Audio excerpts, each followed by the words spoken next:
Okay, so if you are at home and you do not have stamp pads like this, there's a really cool alternative that you can do with just plain old washable markers, okay?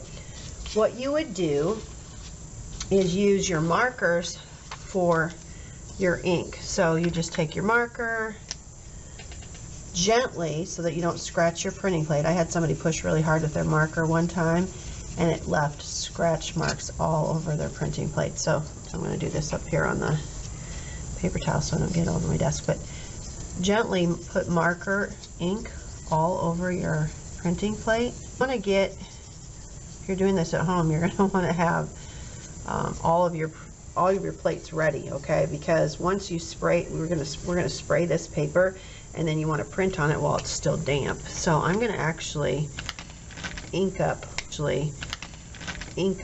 all of my plates.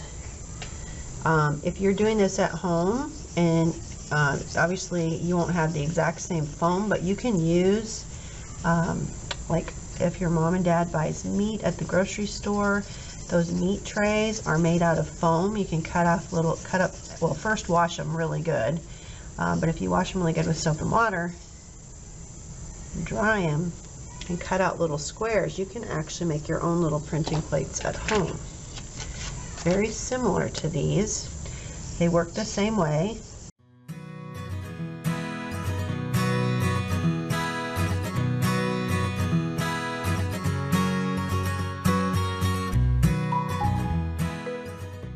Then you're going to prepare your paper. Set those to the side. You're going to want a paper towel because you're going to spray your paper with water. And you want it pretty wet. I sometimes even flip it over because it wants to curl up, so that's why it gets all wet. And then you're going to take a sponge. Oh shoot, I had one here and now there it is. You don't want puddles of water here, okay? You want it to be wet, but I don't want to see a puddle. So if you take a sponge and just gently wipe over that. If it's too wet, you'll know right away because this will just start, the ink on this will just start running all over the place. Okay, so I'm going to press that one there. I'm going to try to hold them all in place at the same time here.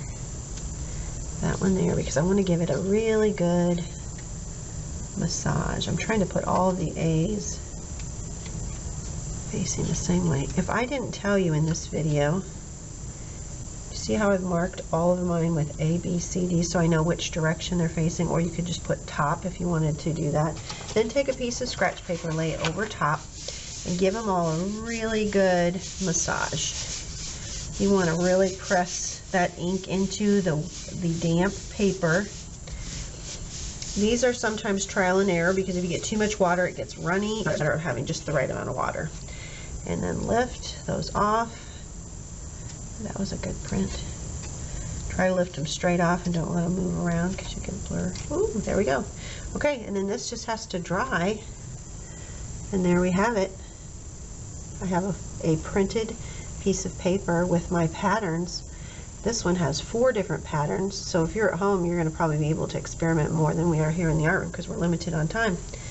But there you go. Have fun. There you go. Have fun.